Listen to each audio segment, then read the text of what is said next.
One question, and this is the more important question tonight.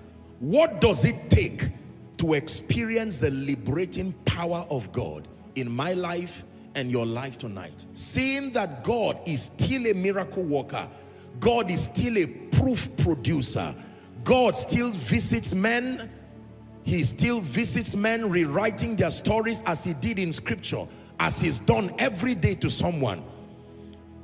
The greater question tonight is that what does it take to experience the liberating power of God? What does it take to experience victory in your life and my life even tonight? This is why we are gathered. What does it take to experience tonight the power that heals? What does it take to experience the power that delivers? What does it take to experience the power that restores? What does it take to experience the power that can rest upon a man and orchestrate supernatural supplies? I was meditating on this scripture and on my notes, and a scripture quickened into my spirit. I shouted like a madman, my God shall supply all your needs. I've read that scripture many times, but it just occurred to me that needs are supplied. And it says, my God shall supply all your needs. All your needs. That means God is aware that we have needs and that there is a provision in his economy to supply for all your needs according to his riches in glory. All your needs, financial needs, all your needs, relational needs, all your needs, ministry needs. I'm praying for someone who believes this scripture, that my God, like Paul said, tonight, not tomorrow, not after service, as the service is ongoing, may my God walk around your row, walk around your aisle, and supply all your needs in the name of Jesus. In the name of Jesus Christ. What does it take to experience the power that makes greatness out of an ordinary person? It is true that God makes great. The Bible says it is within his power to make great. It is within his power that God can increase a man's greatness and comfort that man on every side. What does it take to experience the power that can provide supernatural direction? It says, thou shalt hear a voice from behind saying, this is the way, walk ye in it, and you will find rest for your soul. What does it take to experience the power that produces laughter? Sarah laughed and said, all who hear this will laugh with me.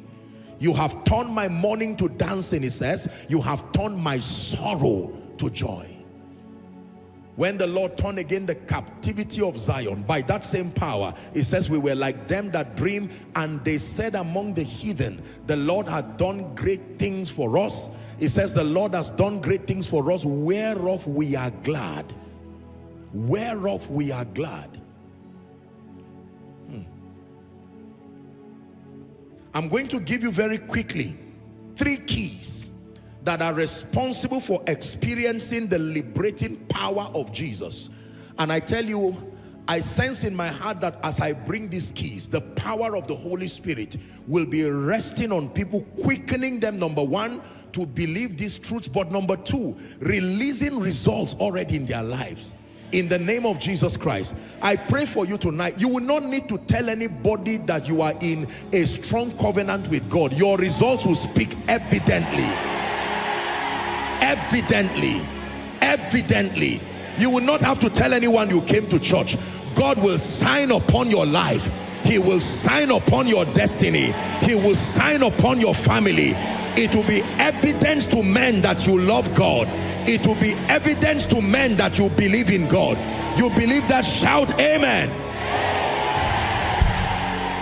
Number 1, what is the first key to experiencing the liberating power of God even tonight? The first key is the hearing of faith. Luke chapter 5 and verse 15. Please be attentive. God is handing to you the keys that control the miracles you seek to receive tonight. Be attentive by the Spirit. And those following online, make sure you are writing. Take notes and listen. Don't just wait with prayer requests. No. Take notes and listen. Listen.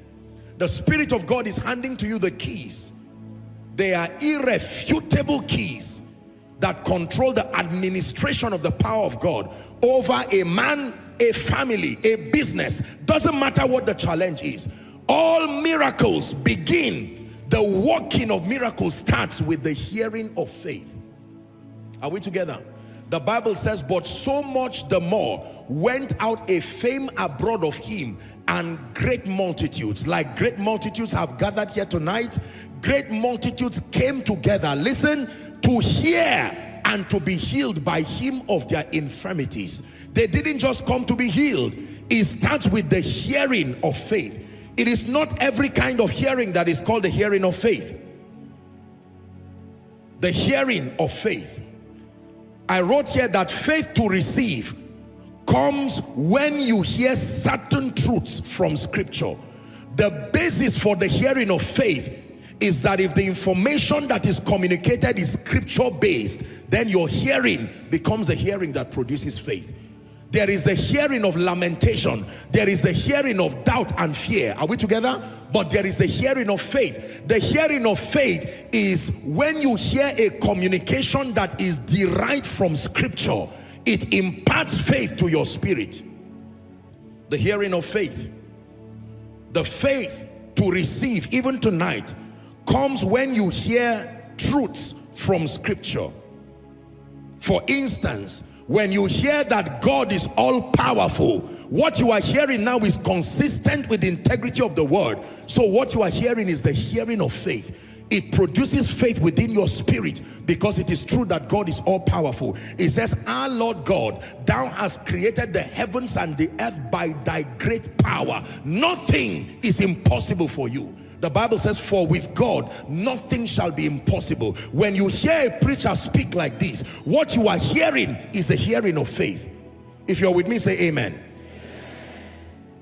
When you hear that God desires you to be healed, God desires you to be delivered, God desires you to prosper, God desires you to be great, that is the hearing of faith. Because all of that information is consistent with God's desire. It says, I desire, speaking by the Spirit, that ye prosper and be in health, even as your soul prospereth. That he that did not spare his son, but offered him up for us, how much more with him shall he give us all things to enjoy? God for you. When you hear that God desires your healing, it says, no inhabitant in Zion shall say, I am sick. Upon Mount Zion there shall be deliverance and holiness, and the sons of Jacob shall possess their possessions. He sent forth his word, and his word healed them and delivered them from their destructions. The hearing of faith is the hearing that is consistent with the speakings of scripture. Are we together? Most people hear, but it is not the hearing of faith. They hear the hearing of opinions, the hearing of doubts, the hearing of fear. Are we together now? Yes. The hearing of faith is that you must hear which that is consistent, that which is consistent with the word of God, the logos of God, the thoughts of God. The Bible says, in the beginning was the word, and the word was with God, and the word was God. It says the same was with God in the beginning. All things were made by him, and without him was not anything made that was made. Colossians 1:16, speaking about the supremacy of the word, that all things were created by him, all things were created that are in heaven, that are in earth, visible and invisible, whether they be thrones, dominions, principalities, powers, and so on and so forth. It says they were created by him, and they were created for him. The hearing of faith. Now that you are hearing what I'm saying, you are receiving it in your spirit. So it is true that this financial situation, God is more interested in it than I am interested in. Listen, when you know this, your faith is built. Are we together now? This family calamity, this sickness, this disease is not giving God glory. God is not glorified in it at all. The hearing of faith, it gets you angry. A holy dissatisfaction is planted upon your spirit by reason of what you hear. Now you'll be ready to receive, to release your faith to receive. Most believers want miracles, but they are not even sure what the word of God says concerning their desires. Hallelujah. They looked at Jesus one time and said, if you are willing, I can be made clean. And Jesus said, I am willing, be clean. I am willing. If it is my willingness, you can be sure that I am willing. It is God who is at work in us both to will and to do. He plants the desire and he midwives the manifestation, both to will and to do. Every godly desire that is put in your spirit, provided it will glorify the Christ, you can be sure that God is behind it. Are we together now? Let me ask you an honest question. Do you think you are a better Christian if you are able to pay the school fees of your children and live a life of dignity? Please answer me. Do you think you'll be a better Christian if you are free from all of these medical reports that come to you every week with varying results over your health? Do you think you'll be a better Christian? Do you think you'll be a better Christian when you are healthy and strong and the doctor tells you that you are 50 but your organs look like you are 20? Does that sound like good news to you? Do you think that you will be able to serve God better as he promotes you and gives you capacity to earn more, to live a decent life, and to help others to be blessed? Does that look like the blessing of Abraham working in you? Man of God, do you think you'll be a more effective man when you walk with the anointing of the Spirit in ever increasing dimensions? That the things that could not happen yesterday through your ministry, now you obtain grace of the Spirit and you are able to wrought mighty things by the Spirit. Will it make you an effective witness? Yes, sir.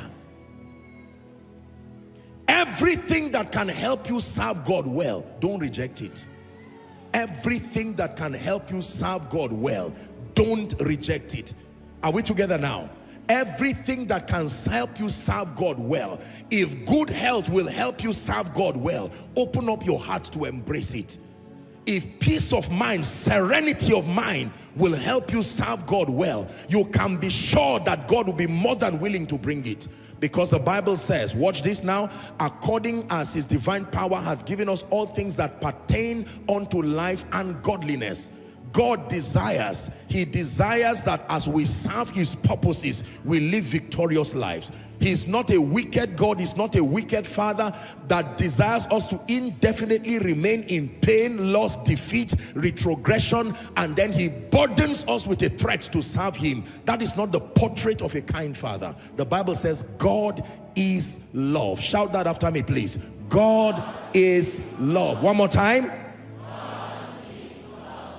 When you say a person is love, that means every overflow of the attributes of love should be found in the person. A person who is genuinely loving will most likely be kind. Am I right? A person who is loving will most likely be a giver. The person who is loving will most likely be caring. The person who is loving will most likely be thoughtful, with a lot of empathy. The person who has love will most likely be patient, very understanding, very accommodating, very hospitable. So when you say God is love, don't just give a religious understanding. All the attributes that support love must be found in him. Else that scripture would have told a lie. God is love, he gives. God is love, he lifts. God is love, he restores. God is love, he will not watch you crying and ignore you. That is the reason why he's made his spirit, he's made his word, he's made his power available for you to know what he can do for you tonight. I'm praying for you in the name of Jesus Christ. As you are hearing this, may faith, the faith to receive all that God has in store for you, whether for your healing, whether for your liberty, let that faith be built in your spirit now. In the name of Jesus Christ. If you ignore the hearing of faith, you have shortchanged yourself as far as receiving from God is concerned. It is the reason why Satan hates the word. He hates the ministry of the word, because as the word comes, understanding comes. With understanding, conviction is built or conviction is strengthened. Listen carefully. Conviction at the instance of the teaching of the word comes, or conviction is built. And that is another name for faith. Your conviction plus the grace to take actions that support your conviction. God is only committed to perform at the point of your manifesting faith. So key number one, you want to experience the liberating power of God, the restoring power, the healing power of Jesus. It comes through the hearing of faith. Hallelujah.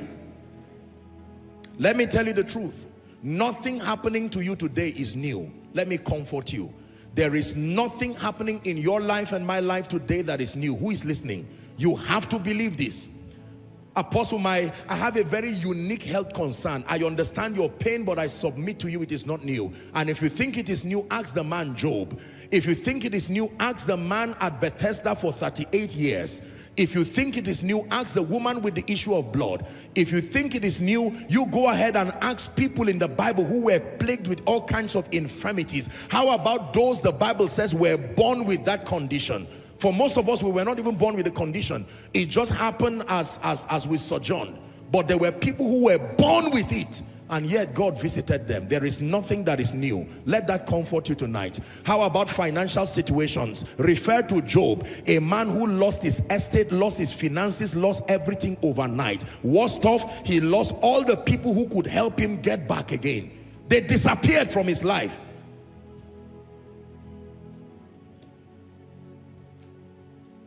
Nothing that happens to you now is new. Joblessness, it's always been there. You find a parallel of it in scripture. Delay, retrogression, satanic attacks, curses, bondage. Talk about the nation of Israel in Egypt for 430 years. You know what it means? That some grew and died in Egypt, never knowing that deliverance was a possibility. Yet he told Abraham that after 400 years, that deliverance will come to God's people. The Bible says the thing that was is the thing that is, and the thing that will be. There is nothing new under the sun. You know why? Because Satan uses the same men to produce the same thing. And there is only so much we can stretch in terms of our creativity and our ideas. There's only so much. The wickedness of men is defined. There's only so much they can think about. But I'm praying for you. It doesn't matter in what direction Satan has come around your life. The God who did it before in the Bible, who is the same yesterday, today, and forever, may he do it in your life even tonight. In the name of Jesus Christ. Are you learning? So key number one that controls experiencing the liberating power of God is you must submit yourself to the hearing of faith. Number two, the second key is that you must expect to receive answers from God. You must expect to receive answers from God. Expect to receive answers from God. Even tonight, Proverbs 10:28. Let's hurry up. The power of expectation. Proverbs 10:28. The Bible says the hope or the expectation of the righteous shall be gladness. It says, but the expectation of the wicked shall perish. When the righteous expect, the Bible says it is gladness. I think that should be NIV or maybe amplified. That the hope of the righteous is gladness or joy.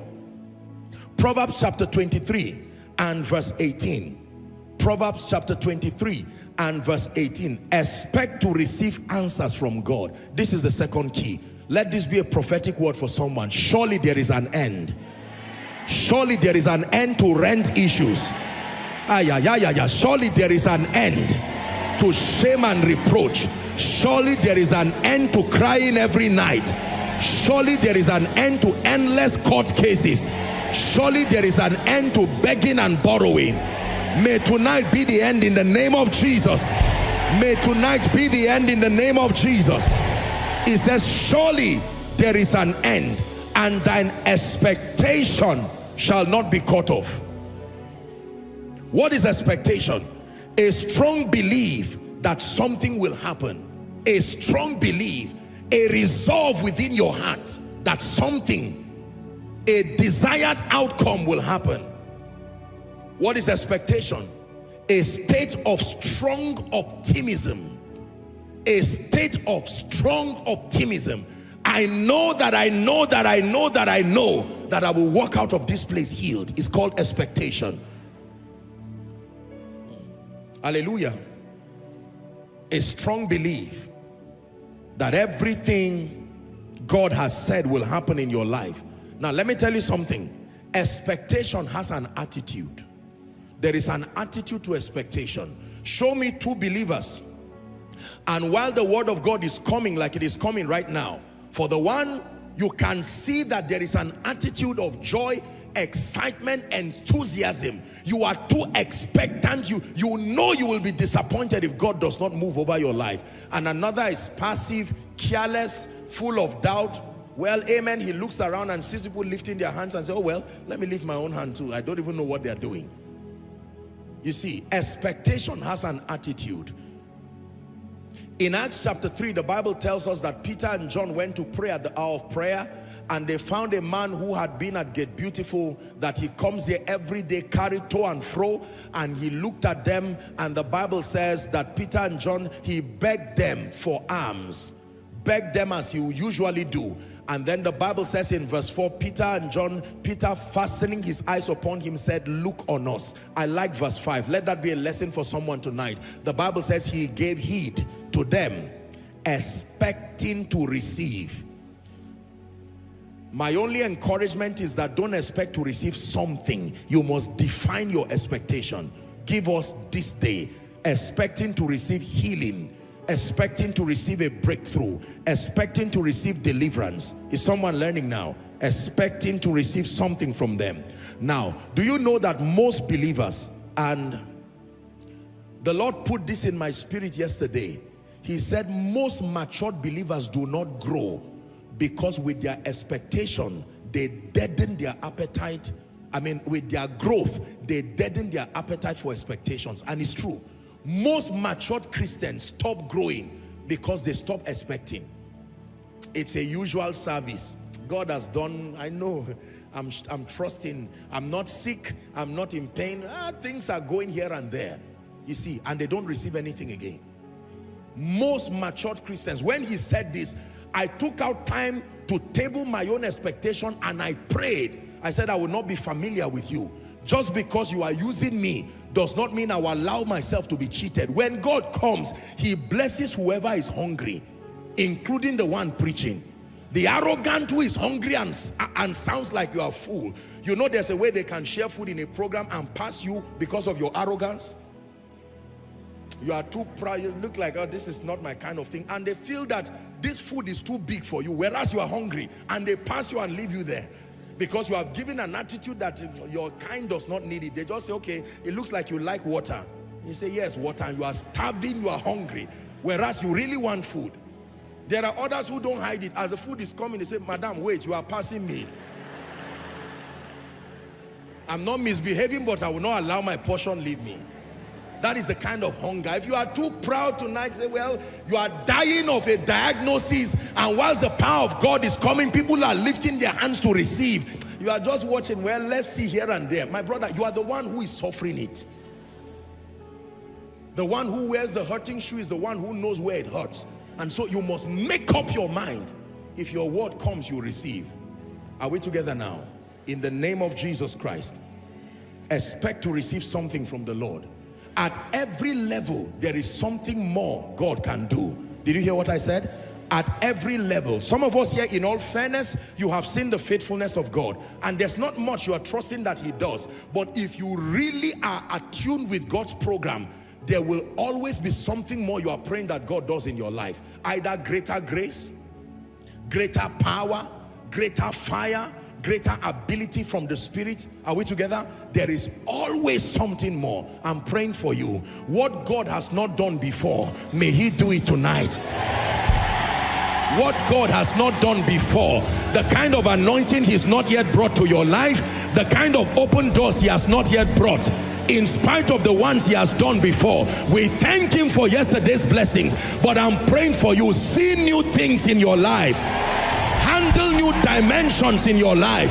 I say it again, see new things in your life. Handle new dimensions in your life. Apostle, God has been faithful to me. I agree. But has he brought you to a level where you can lend to nations? Has he brought you to a level where you can finance his program? Don't tell me you are rich. How rich? Enough to sponsor the gospel without being affected? If you are not there, open up your heart. There can always be more. I pray for you again. See new things. See new things. See new things. See new things in your life and in your destiny. Experience the more of God. Please be seated. You must expect to receive.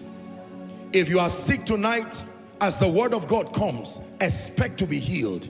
Oh, I'm having high blood pressure, I'm having, say, HIV, I'm having symptoms of cancer, some prostate condition. I've been told by a doctor that I have this. Maybe I'm a sickler, trusting God to change my genotype. Don't be careless.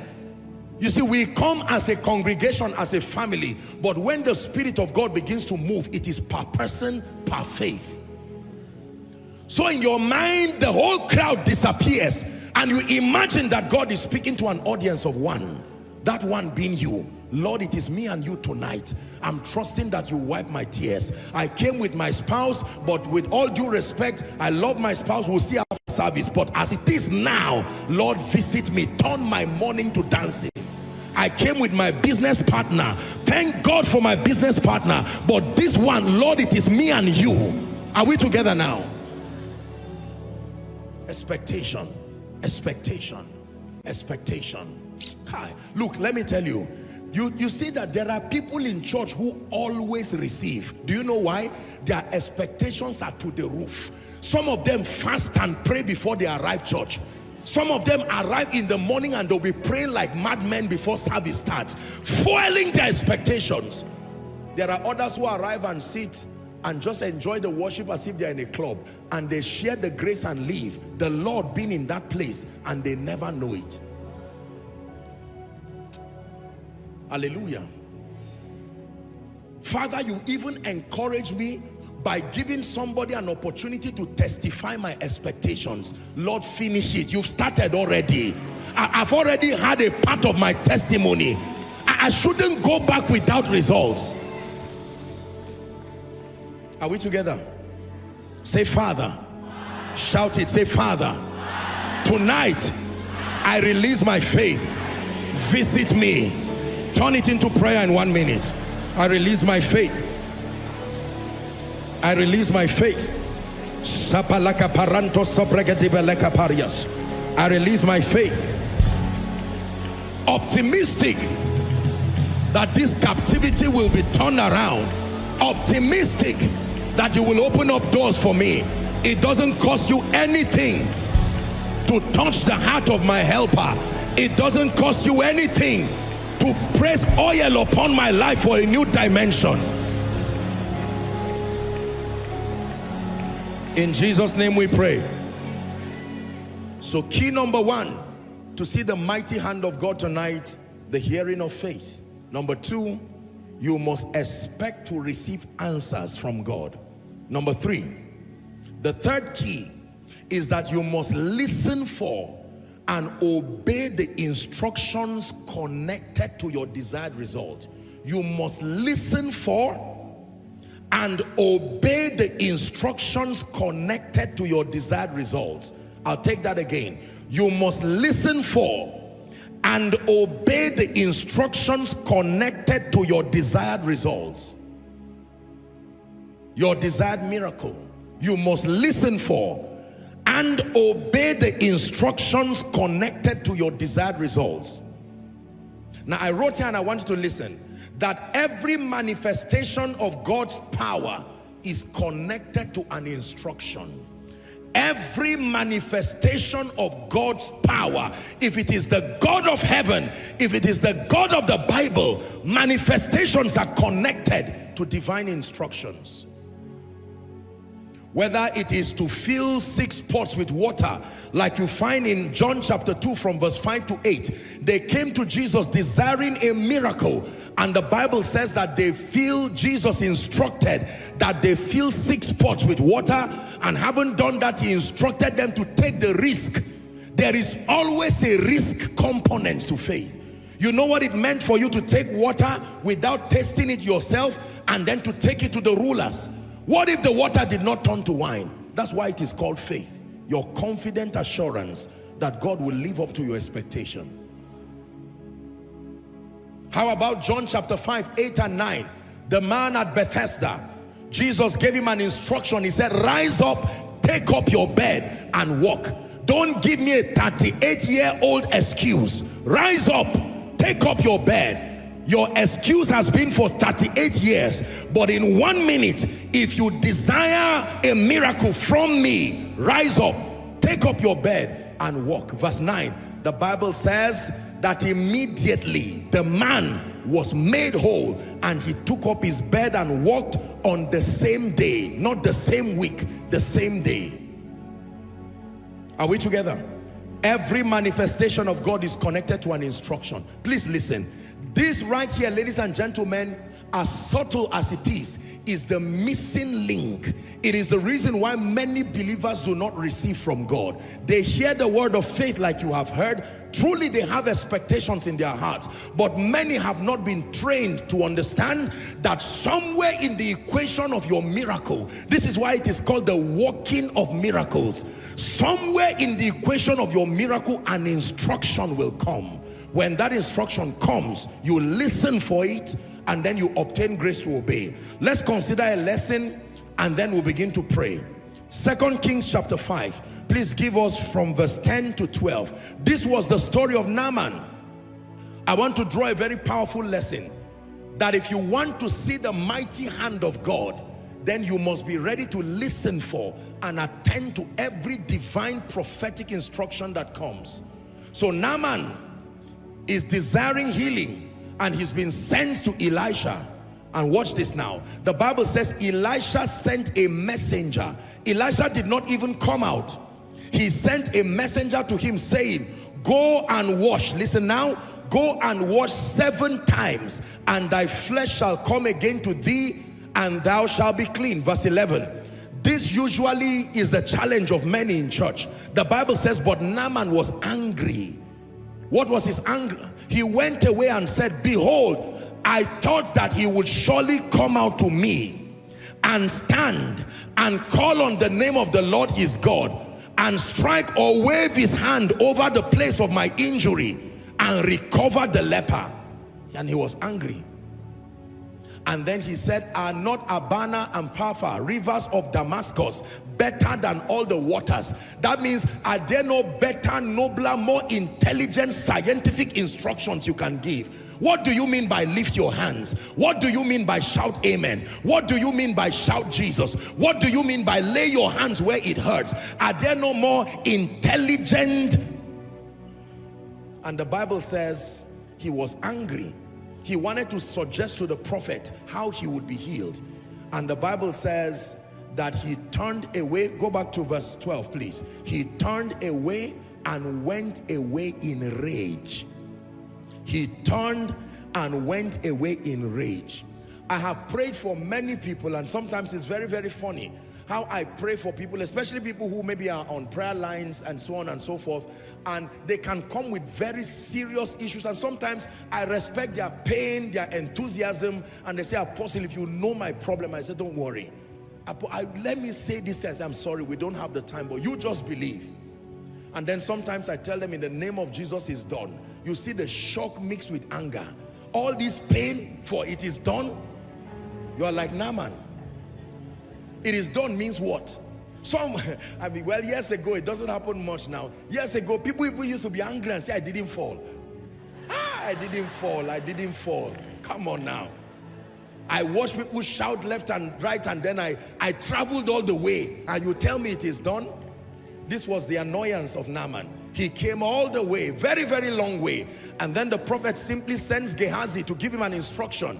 Go and wash 7 times, he says. And verse 13, that's a lesson for someone now. Verse 13, media. And the Bible says, and the servants came near and spake unto him and said, my father, if the prophet had bid thee to do some great thing, would thou not have done it?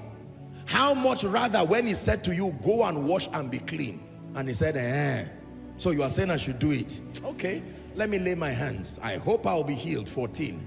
The Bible says he obeyed that instruction. He went down and dipped himself he submitted himself to that instruction according to the saying of the man of God. I like this. And because God confirms the word of his servants, he performs the counsel of his messengers. The Bible says his flesh came again like the flesh of a little child, and he was clean. I pray for you, as you hear prophetic instructions and obey them with childlike faith, may God surprise you tonight.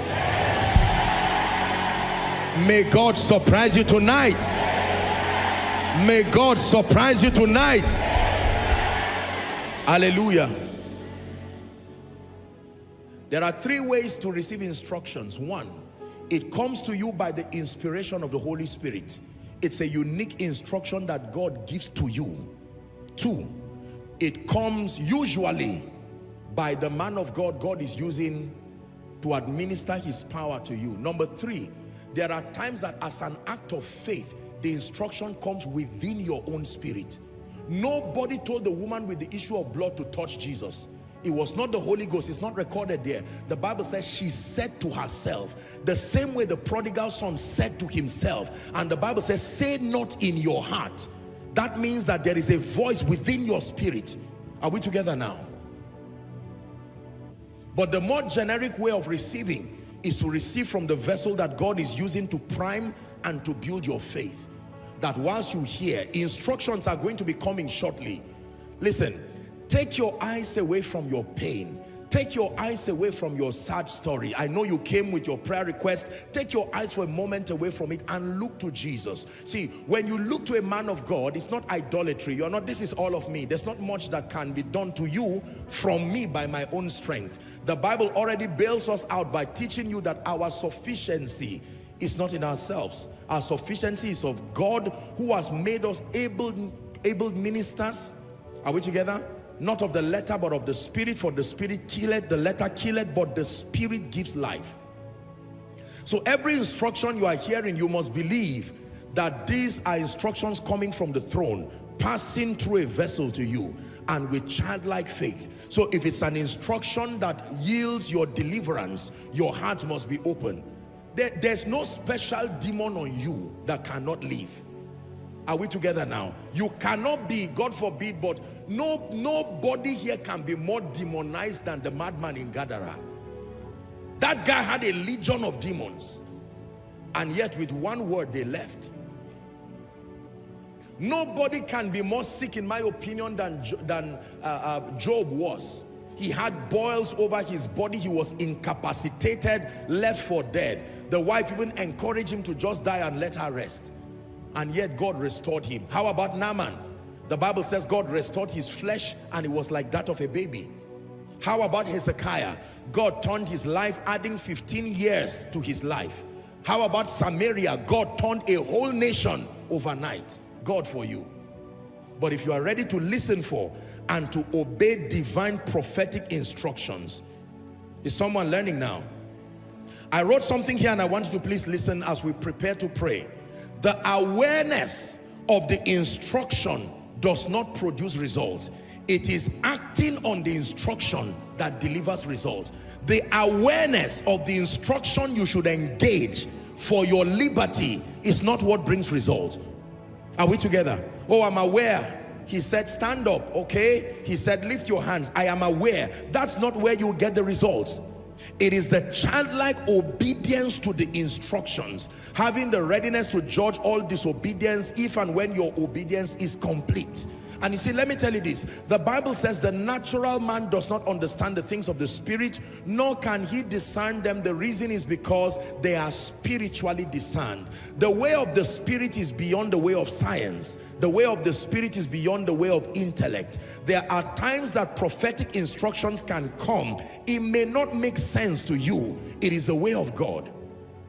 Yours is to obey with childlike faith. And if it is true that it is God, you see the results that follow. If you do not see the results that follow, most likely the man of God is acting in the flesh. Are we together now? Fill 6 pots with water, and they did. Notice, it was until they obeyed the first instruction before the second came. If they did not fill the 6 pots, there would be no need to tell them another instruction. That may even be a prophetic word for someone, that God stopped speaking to you because he realized that his voice is not really valued by you. Every instruction he gives you falls on deaf ears, a careless mind, and a stubborn spirit. And he decided to pause with his speaking to you until he finds your yieldedness. The day you resume your yieldedness, his voice resumes. My God shall supply all my needs according to his riches in glory. He will put his angels charge over me. Jehovah Jireh cares for me. Jehovah Jireh cares for me. My God shall supply all my needs according to his riches in glory. He will put his angels charge over me. Jehovah Jireh cares for me. Jehovah Jireh cares for me. Sing it one more time. Jehovah Jireh cares for me. Jehovah Jireh cares for me. He cares for you enough to bring you healing. He cares for you enough to anoint you. You're a man of God and you came here because you have struggled in ministry. No helpers, no membership, no growth, no revelation, no understanding. Oppression. Is as if it's the devil that called you. You can encounter grace. You can encounter grace. What happens in a miracle service? Let me tell you. Number one, God reaches down to his people and wrought great deliverance. Deliverance from demon spirits, deliverance from negative conditions and patterns that tie down the lives and the destinies of God's people. Number two, God brings healing, all kinds of healings, bodily healings, especially emotional healings, wounded spirits, wounded minds. Are we together now? What does God do during a miracle service? He steps in and begins to met out supernatural solutions. Do you know, I have learned that as different as our faces are in truth, so are our challenges. Are we together now? For someone, the challenge may be silly with respect to another person's expectation. For instance, someone is seated here now trusting God to help a patient in the hospital who is dying. To that person, his prayer is not even prosperity or lifting. I want is survival. And that is the reason why when God comes, he does not deal with us as a general public. He comes to you one by one, paying detailed interest on your situation, as though you were the only one who came to church. This is why he's called Father. God does not visit members. He visits his people. He visits his children, one by one, like he's going to be stepping here shortly. Some of you, what brought you here is confusion. Total confusion over your life, your destiny. Your life is literally scattered like a pack of cards in disarray. There's no beauty, no color, no glory, no nothing. Pale. The devil has brought you to that state. And when God is visiting you, you may not be sick in your body, but pray every prayer that we're going to be praying. Receive every prophetic word as a deposit upon your spirit. Now listen, there are times that you receive a credit alert from an individual to a bank, and sometimes they will ask you to allow for a few hours or a few days before it becomes cashable. You understand that? So it's called book balance. When you check your balance, you will see that 1 million naira, who is receiving that 10 million naira? Money, money, money, money. Amen. Some of you never shouted amen even during the prayer session. As soon as you had money, now you lifted two hands with a shout. Anyway, God is that generous to visit you at the point of your need. Because honestly, some people really need money. May God give it to you. In the name of Jesus. Oh yeah, I will speak it over your life. Unapologetically, may God give it to you. I know you don't believe it. May my God give it to you. May he surprise you in a way that you will say, what is this? This is the Lord's doing. Opening doors, strange doors for you. In the name of Jesus. Listen, everything that will make you an effective believer, tonight we will not spare in releasing it upon your life. If what you need is open doors for finances, there's no point lying about it. In the name of Jesus, I pray again, may my God help you. May my God support you. Please sit down. Please sit down. Please sit down. Hallelujah. So we're about to pray.